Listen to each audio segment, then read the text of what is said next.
আসসালামু আলাইকুম। Medicine related নতুন একটি ভিডিওতে আপনাদের সকলকে স্বাগতম।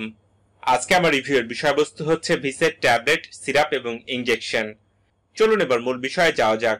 ভিসেড ট্যাবলেট, সিরাপ এবং ইনজেকশন এর জেনারিক নাম বা গ্রুপের নাম হচ্ছে টাইমোনিয়াম মিথাইল সালফেট। ভিসেড ট্যাবলেট 50 mg, দাম 8 টাকা। সিরাপ দুইটা ফরম্যাটে পাওয়া যায়, যার দাম 90 টাকা এবং 50 টাকা, এবং ইনজেকশনের দাম 30 টাকা। হেলথ কেয়ার ফার্মাসিউটিক্যালস লিমিটেড ভিসেড ট্যাবলেট, ইনজেকশন এবং সিরাপ বাজারজাত করে থাকে। এখন আমরা জানবো ভিসেড ট্যাবলেট কোন ধরনের রোগের চিকিৎসায় ব্যবহার করা হয়ে থাকে সে বিষয় সম্পর্কে। ভিসেড ট্যাবলেট মাংসপেশির খিঁচুনিরোধী ঔষধ, যা পরিপাকনালী, পিত্ততন্ত্র, মূত্রাশয় ও জরায়ুর পেশির সংকোচন কমায় বা ব্যথা কমায়।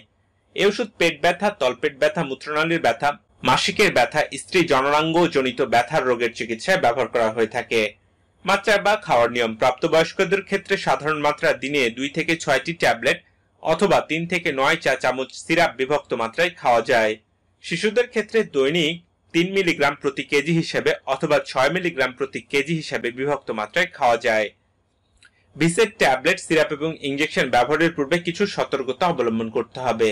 যাদের ডায়াবেটিক্স, গ্লুকোমা, হৃদরোগ, প্রোস্টেট, থাইরয়েড, বৃক্ক অথবা যকৃতের সমস্যা আছে, তাদের এই ওষুধ খাওয়ার পূর্বে চিকিৎসকের পরামর্শ নিতে হবে অথবা সাবধানতা অবলম্বন করতে হবে। গর্ভাবস্থায় স্তন্যদানকালে ভিসেড ট্যাবলেট, সিরাপ এবং ইনজেকশন ব্যবহারের পূর্বে চিকিৎসকের পরামর্শ নিতে হবে। ভিসেড ট্যাবলেট, সিরাপ এবং ইনজেকশনের পার্শ্ব প্রতিক্রিয়া খুব একটা দেখা যায় না।